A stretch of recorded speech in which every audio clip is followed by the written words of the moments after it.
Hello and welcome to Manners on the Go. I'd like to call this a Sunday special because I have a guest with me in the studio today. I met this young man some time ago, and he had worked on this financial app called My Balance. And when I got to know about what My Balance does, the idea to talk about financial etiquette came to my mind.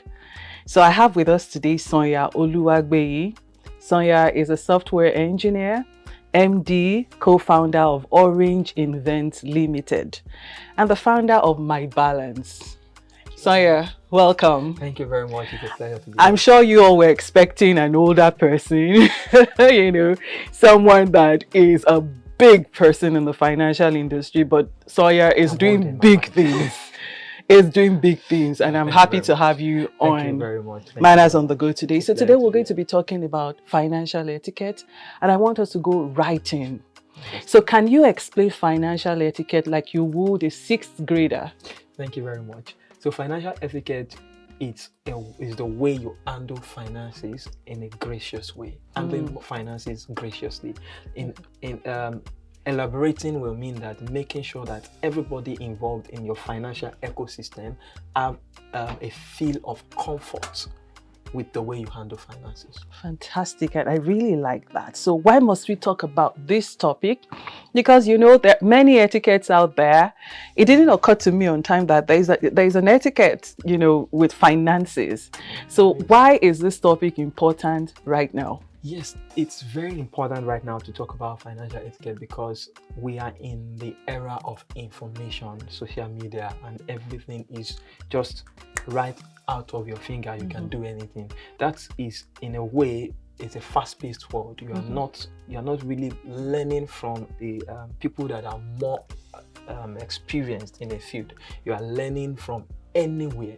So it is important to focus on these things because these are the critical issues that borders around our life. Everybody is in a way affected by this, so it's very important we talk about it. Fantastic.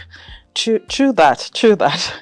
So given a local context where money matters are shrouded in secrecy, how important is openness about your finances to your relatives, to your friends, and even to your customers? All right, thank you very much. So I'll split it into two. First, financial openness to your relative, friends, and family, and then of course we take the other angle of business.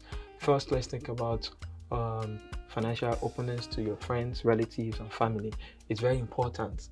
This will do you a lot of good if you are open enough to the extent that people don't necessarily give you some burdens that you are not able to carry, and at the same time they can understand with you how you manage your finances.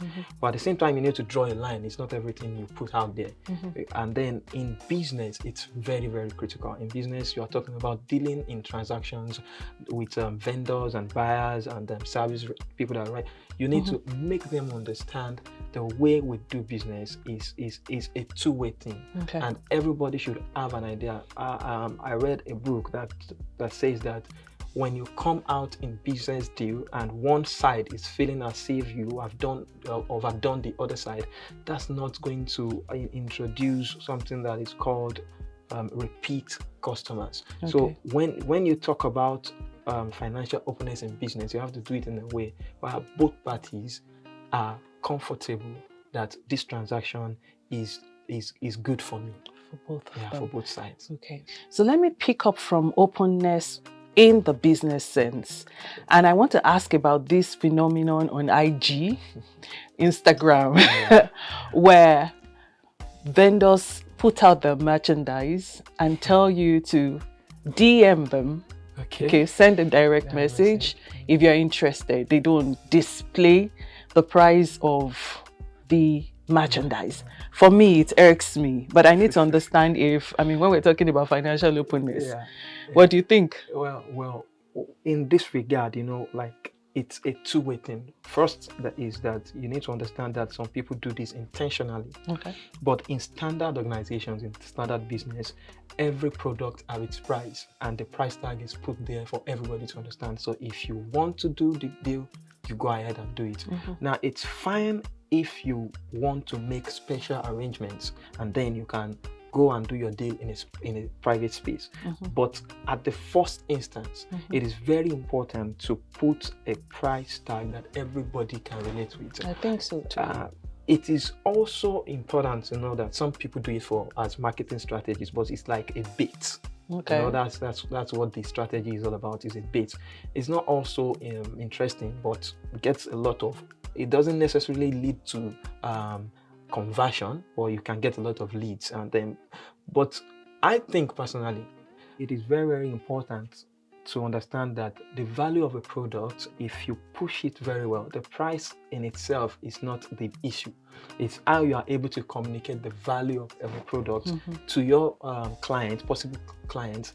That's what will determine if they eventually buy or not. But if you are using bait, it doesn't necessarily yield the kind of conversion you want. I think so too, because if I'm scrolling down and I like something and I see that you don't put the price and you're asking me to DM, the first thing that comes to my mind is, well, maybe your price is not competitive enough.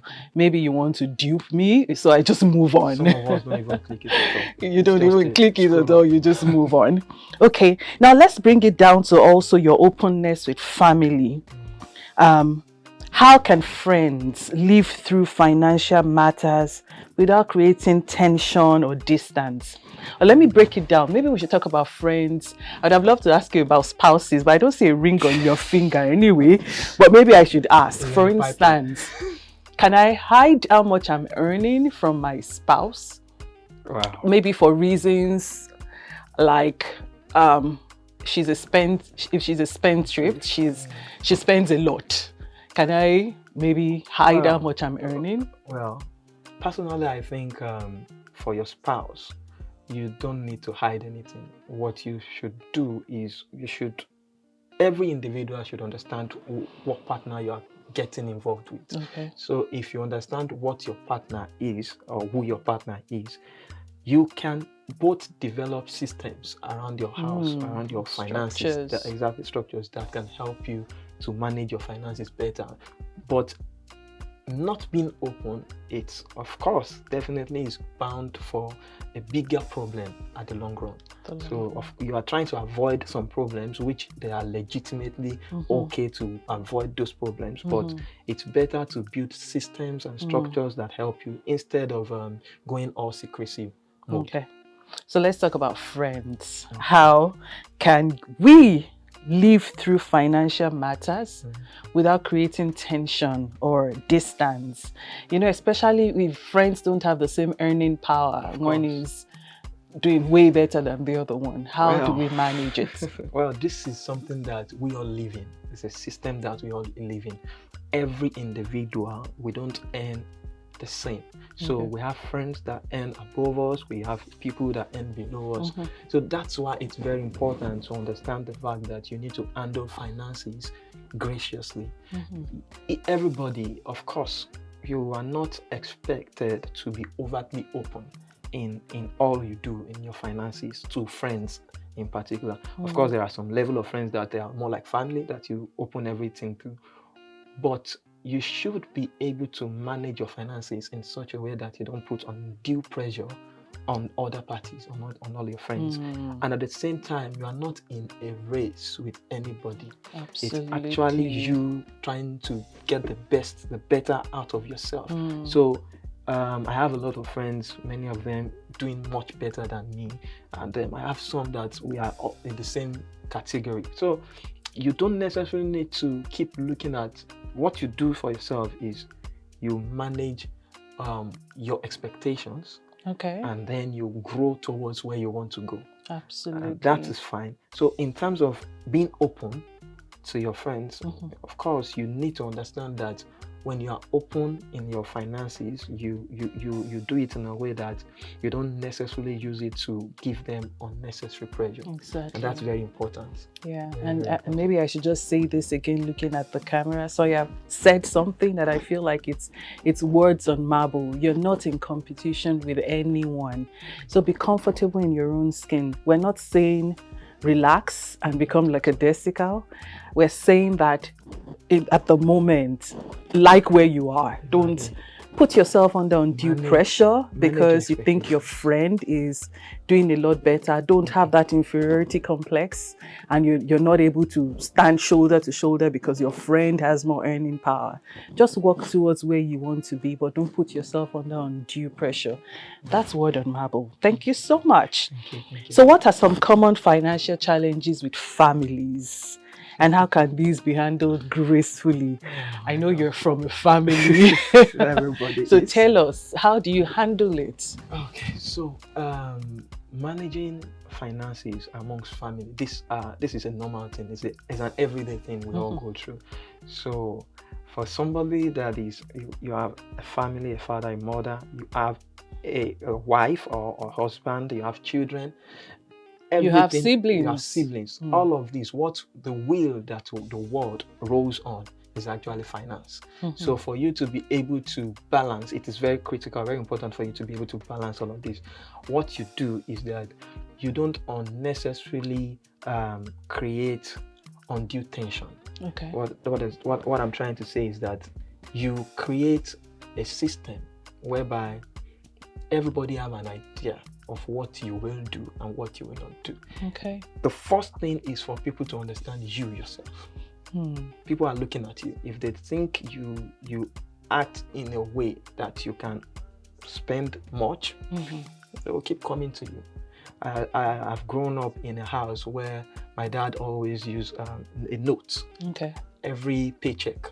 All of us know what is coming in. Well, since when I was young, we know what is coming in, and if you do not do your budget in time to fit into the budget, by the end of the month, you are not going to be a part of that budget. Oh, wow. That's the kind of system I grew up in. So that is something that I think it is very critical. It's the way it is open to us. It helps us to be able to manage expectations.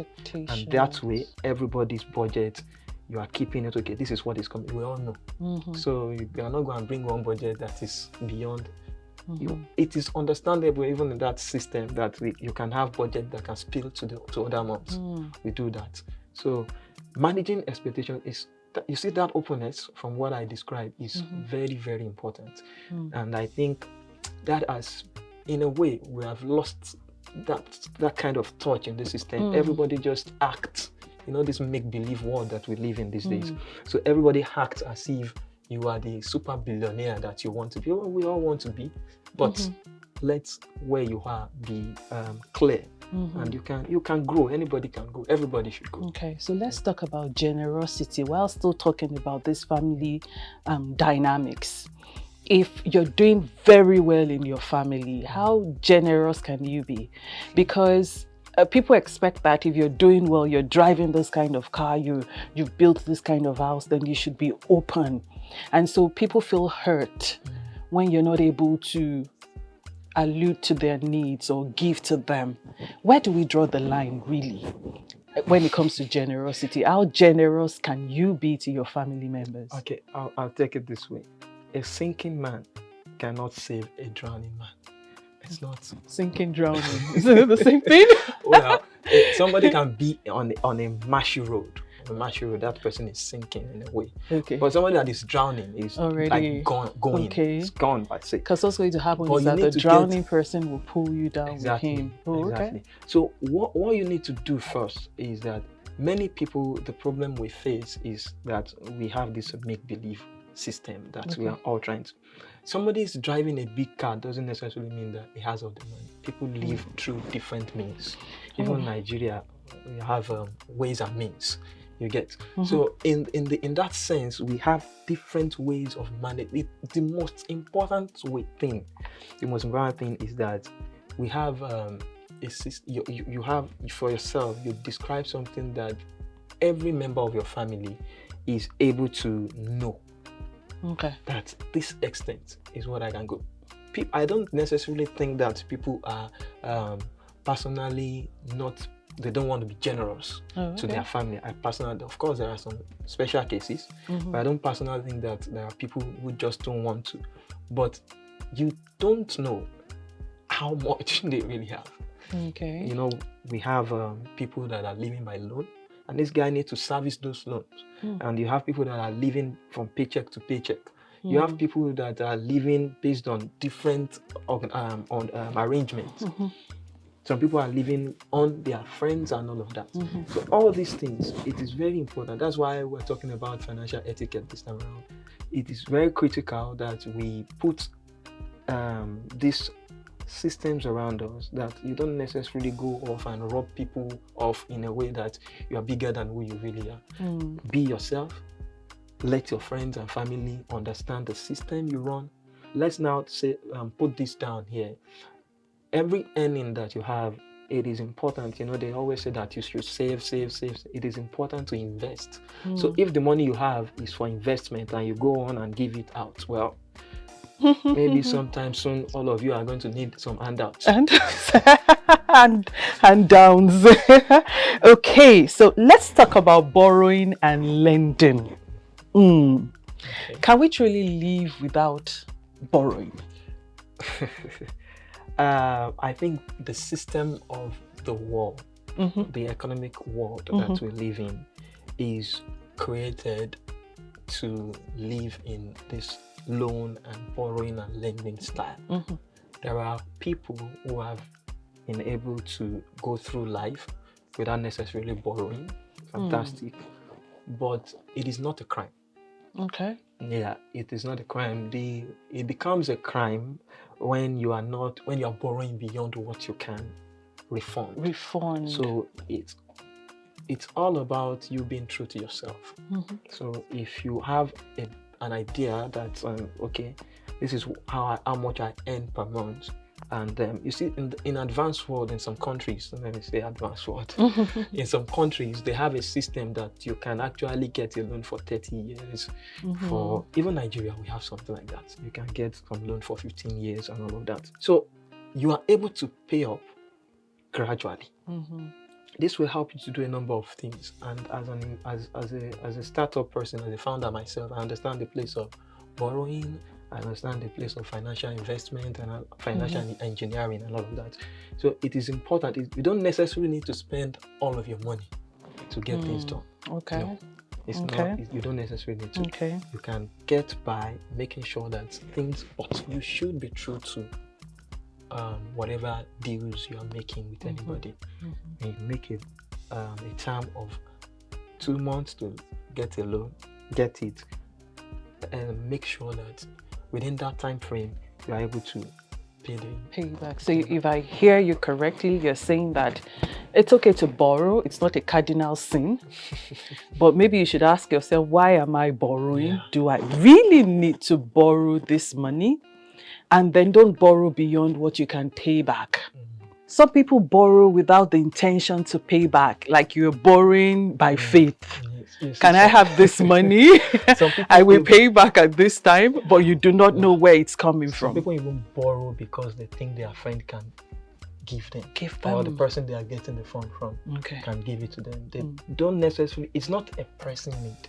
You see, there are some times when you need to know that what you are borrowing for, even if it's important, is it a pressing need? Can you give it some time? If you can, why not? You don't necessarily need to get everything you want to do done now. No. It's not a crime to space out things, give time. And these are some of the virtues that some people have lived by that have saved them a lot of heartaches. So, thank you for that. And I'm sure there are some etiquettes around lending and borrowing. For instance, you could lend money from someone, or you could borrow rather money from someone. You lend, then someone else borrows from you. So you could borrow money from someone, and you may have promised a certain time, and then life happens. But I've realized that some people just shut down. I think there should be a place of being open and communicating. What do you think about that, Sonia? You see, if we have had this discussion some months ago, I would have gone straight up and said that that's terrible. But I have seen people reacting to life in different ways. So some people, when life happens at them, I'm not excusing anybody now. when life happens to them, the first thing they do is that they shut down. I think the easiest thing to do when you get a shock of your life is to run away. That's for everybody. When you're afraid, you run away. It's the same thing for everybody. Nobody is bigger than that. But the level of commitment and intelligence, financial intelligence, and social intelligence as well, is that you know that you have some commitment. This is why some part of the country, some country around the world, even if the whole world is coming down, if a business needs to be done, if they have given a time, and they will make sure that they show up.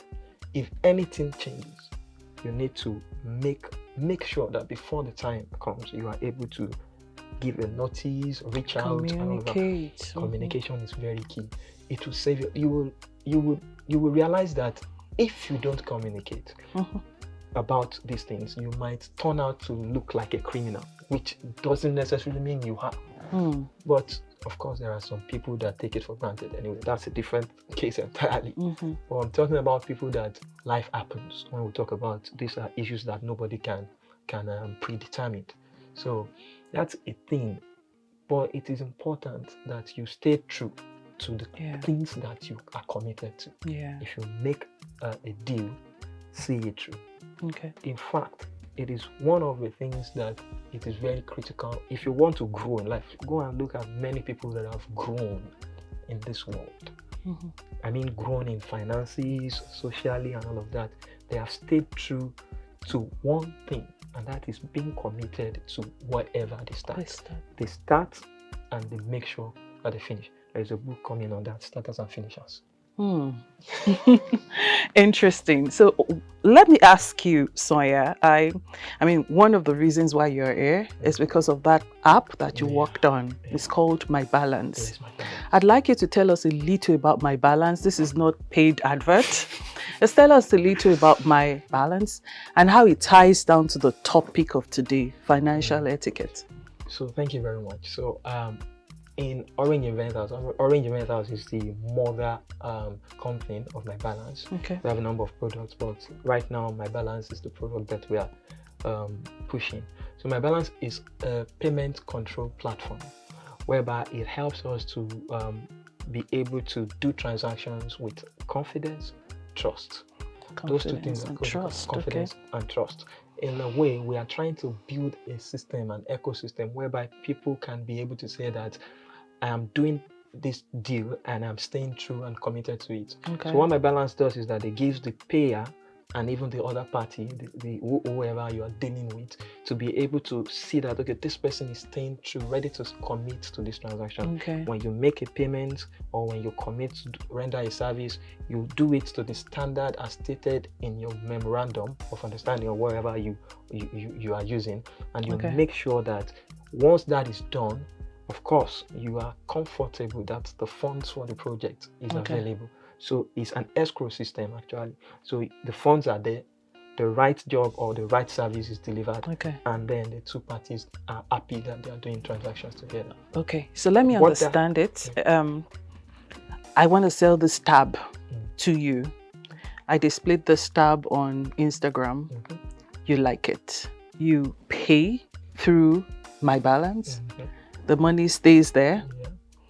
I send the tab to you, and when you confirm that this is what I displayed and you like it, then the money is released to me. Fantastic. Oh, wow. Okay. Interesting. That's a simple, we have been living in the time when it is very rampant for you to come across what I ordered versus what I got. So My Balance is coming into that space and trying to make sure that that is minimized. As long as you're on My Balance, that cannot happen anyway. So if you do the transactions with My Balance, we are making sure that we are able to minimize that what I ordered versus what I got. What we are doing in that regard is not only about making what I ordered versus what I got disappear. What we are doing is that we are invariably trying to build people, a community of people that stay true to the deals and the contracts that they get going into.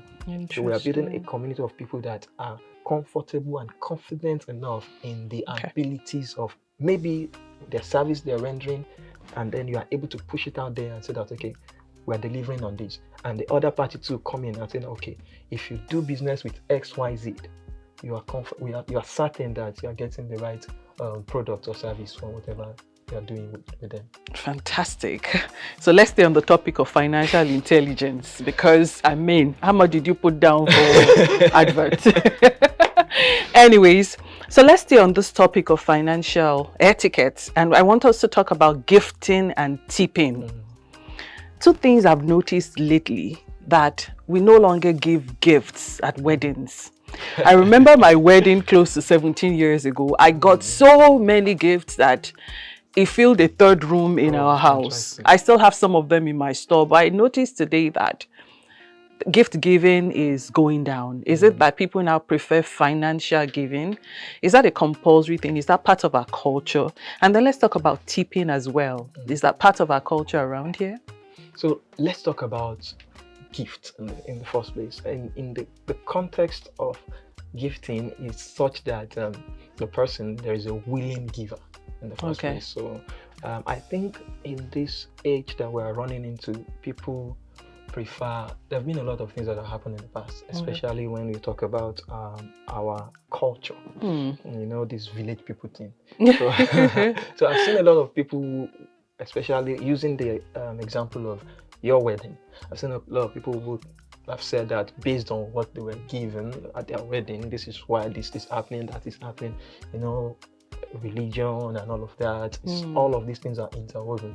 And that's why even when people give gifts, some people just don't even use it. So I think that's why some persons, especially in this our age, people will now prefer to, at least if you transfer the money to bank, you can do whatever you want to do with it. Do you know that some people don't even collect the cash? If you don't want to give them cash, they won't even collect it, thinking that maybe it could be something and all of that. So in this time and age, wow. Yeah, but thankfully we are in this let me say, this area, in this Lagos and all of that, a number of things have reduced. At least growing up, I remember that it went on. Don't let me say that. Okay. Don't let me say that, please. So what you're saying now is that the reason that gifting may have reduced is just culture. Because of the culture, not because culture. People don't want to give.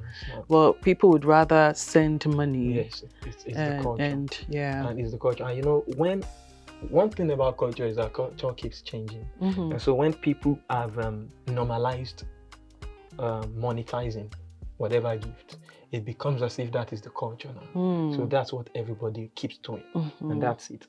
So on the other side of tipping, you see, our culture again has a lot to do in this. Tipping, typically in the African culture, is a show that I'm better than you. Yes, that's it.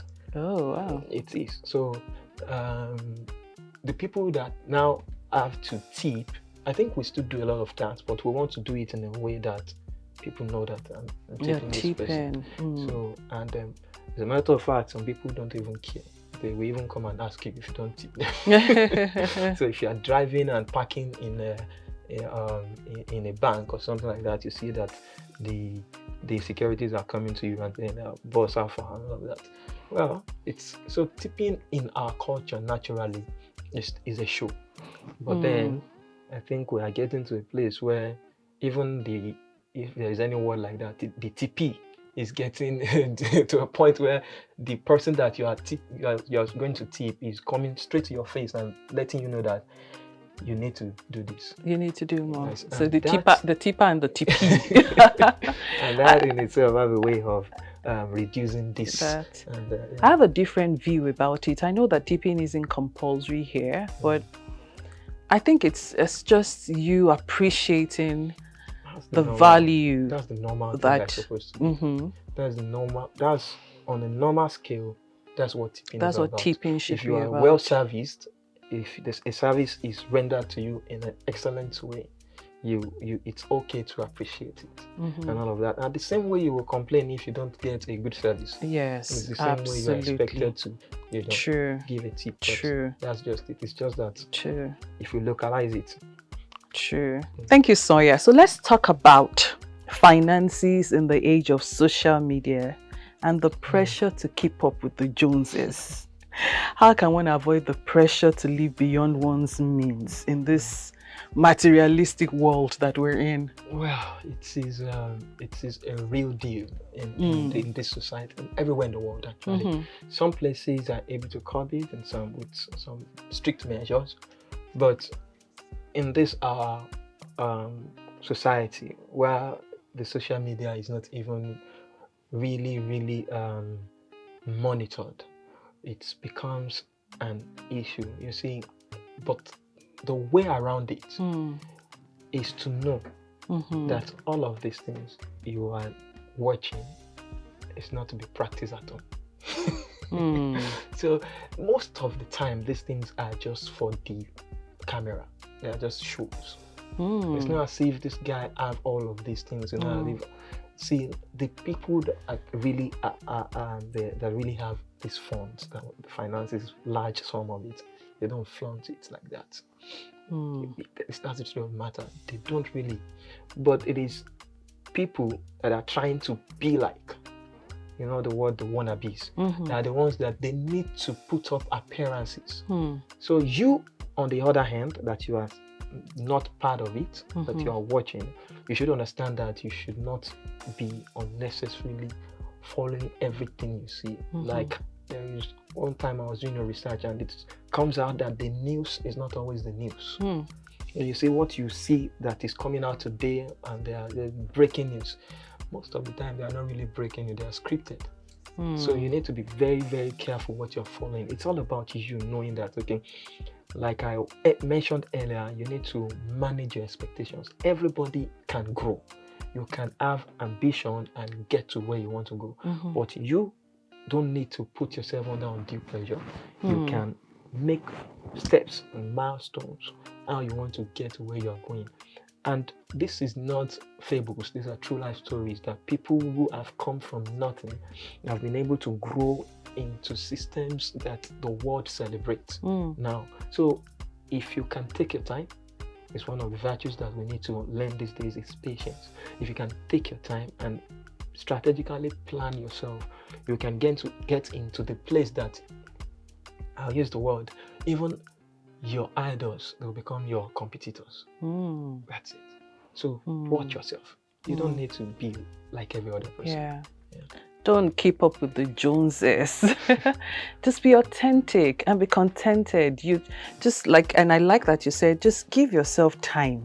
Okay, have your eyes on the goal and make sure that you grow into becoming that person that you want to be, but don't try to keep up with the Joneses. How much are you earning that you have to buy this kind of hair or this kind of car?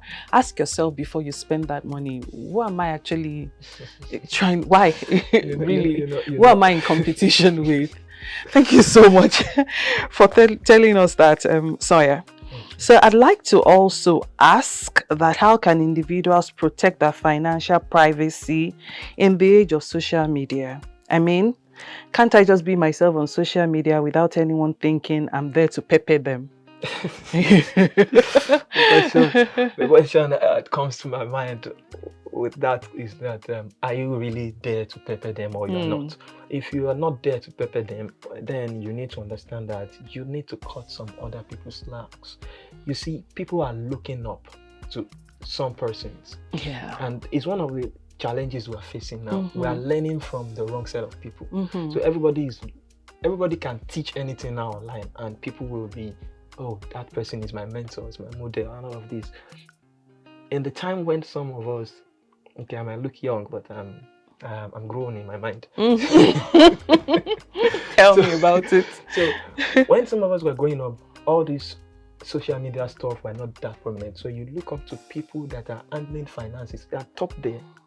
They're doing well, but they are handling their respective finances with a lot of grace. Like, you will see the way they manage. Nobody is flaunting anything.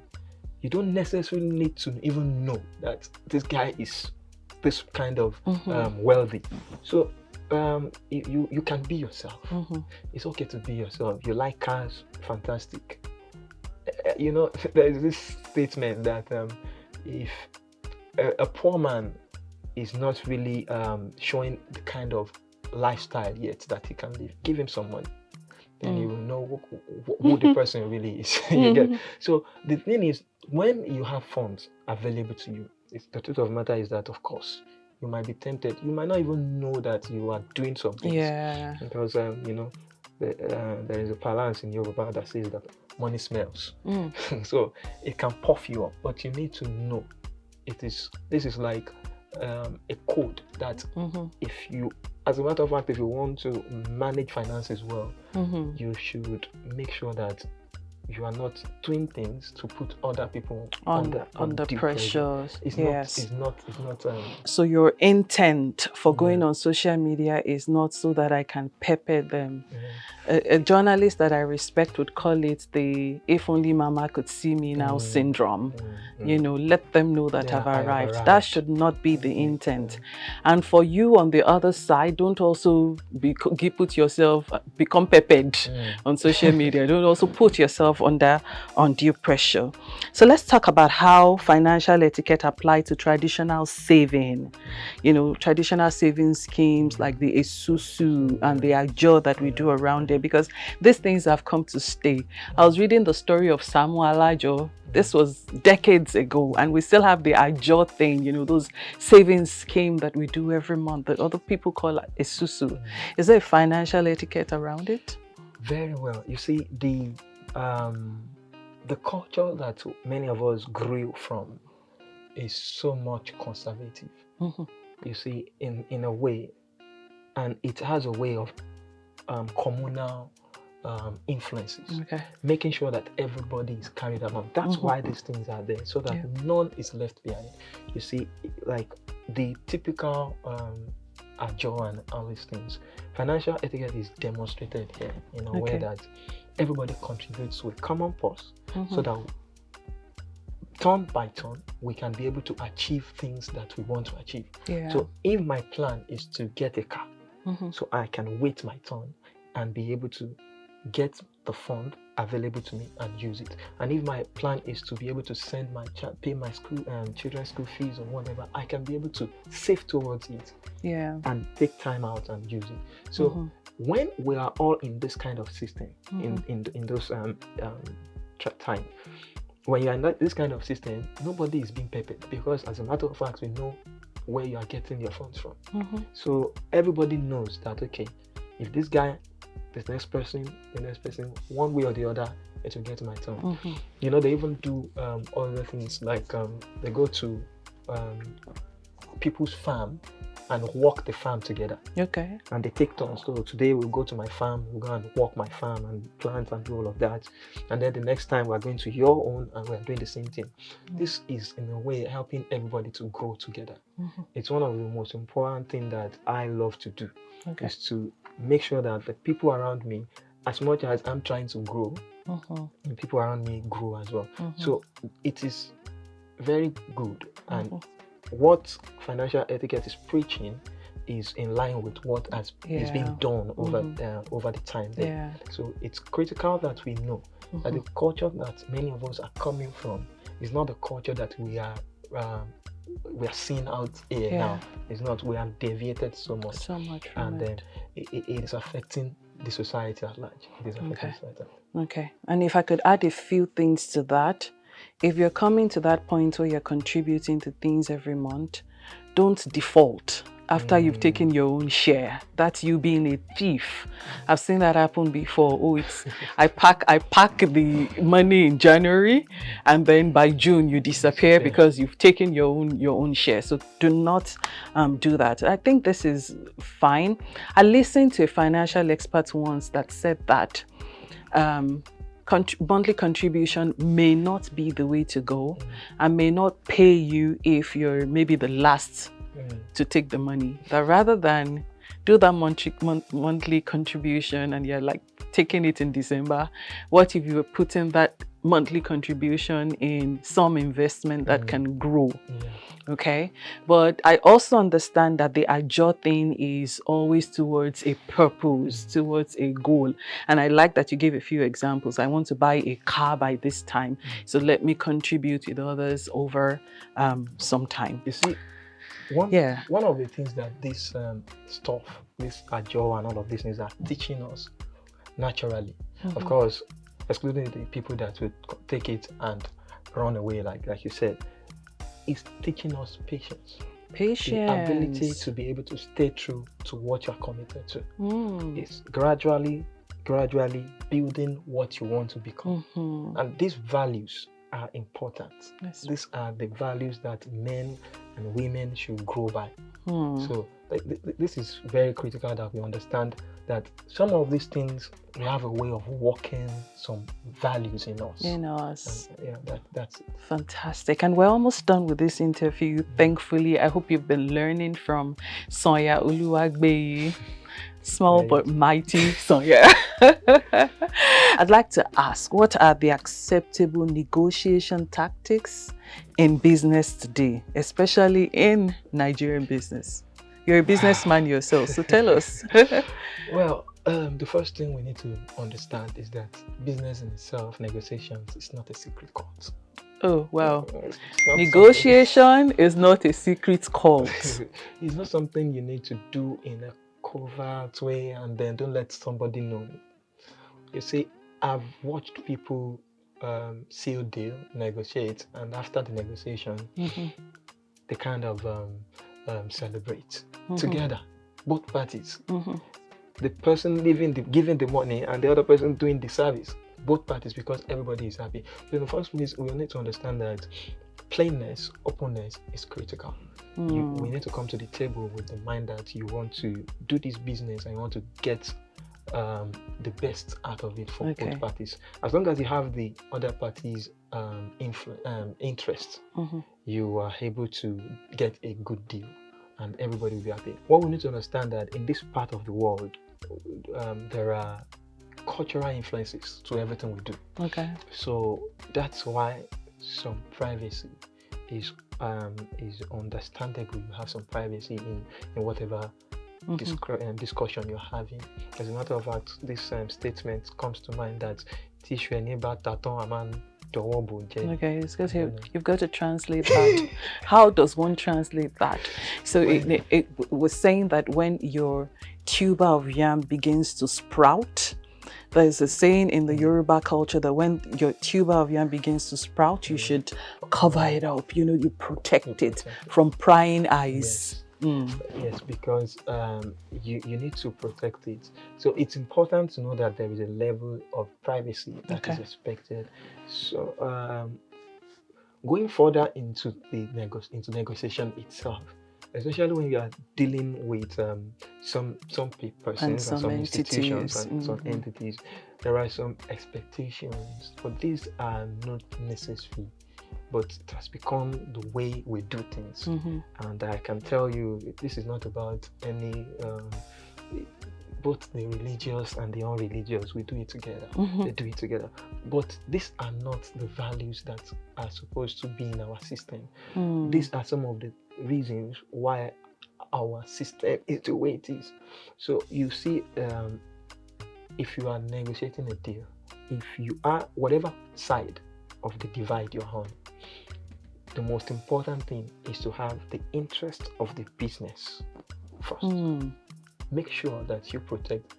So if you are a constructor, are you certain that what you want to deliver is in a way going to fit the standard that is expected? As long as this is what you are going after, then your whatever you are negotiating is going to be in line with. It's just, these things are no secret.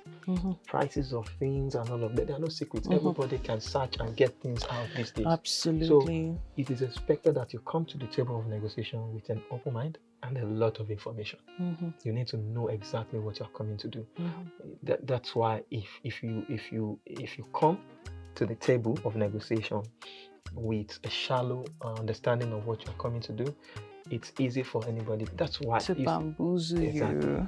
So if it's both parties, both sides, you are coming with a lot of information backed up with what you want to deliver, and then you need to know. Then coming back again to this culture that we're in, you need to know that every system have their own way of doing things. So if I hear you correctly, Sonia, what you're saying is that we must begin to de-emphasize that culture of giving give-backs. Yeah. Totally. If you have a contract to do something, if you are the one giving the contract, please do not insist that they should factor some amount into that contract for you.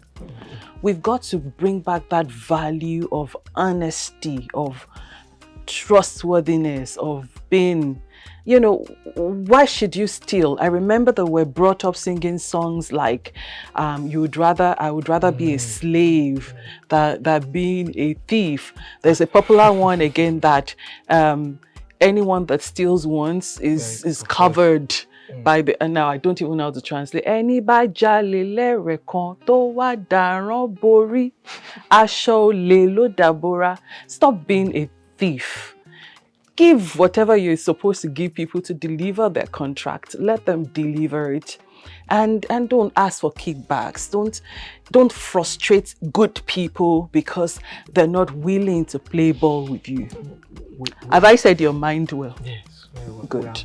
We have been in that system for too long. Everybody thinks it's the normal thing. It's the normal thing. So everybody's doing it. So by the time you are building a project cost, you are building kickbacks into it. It has become something terrible. Like, that's the way we do things. Yeah. And that's why you keep hearing billions being budgeted for different things, and at the long run you come back and you realize that what was spent, the actual value, you can compare. These things are no secret, sincerely. The prices of things are out there for everybody to solve. Yeah. If we just a simple search, we will realize that every lies that so. And we are people's parents, we are people's models, we are people's mentors, people are looking up to us.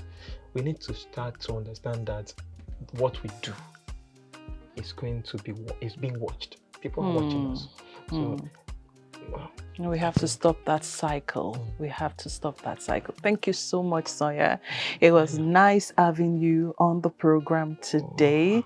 If you had fun watching Sonia, please ensure that you engage us in the comments, ask questions, and we would like to talk more about financial etiquette in the future. Any last words, Sonia? Yes, definitely. Like I started with, handling finances with grace. This is is very important in our society. It's important in families, amongst friends, amongst business associates, and it is very critical that we understand that what you think is going on, what you see online and all of that, it's not really the issue. So don't put yourself under undue unnecessary pressure to keep up. And finally, everybody can be whoever they want to be. Just take your time to plan your life. Give yourself time. And you watch yourself grow steadily, one step at a time. You can meet some challenges. It's part of the process. But if you are able to do all of these things, you'll get to a point where you realize that it's worth it. And then you do that. As you're doing that, make sure that you are not coming to a space and you're thinking, I have arrived, and you're using it to pay other people. It's not needed. Thank you so much. We're so grateful for your time. Sonia, thank you, everyone. Last words from me. Let's live a life of honesty. Your children are watching you. The people are watching you. The generations yet unborn are watching you. Enjoy the rest of your evening. Goodbye. Manners on the go.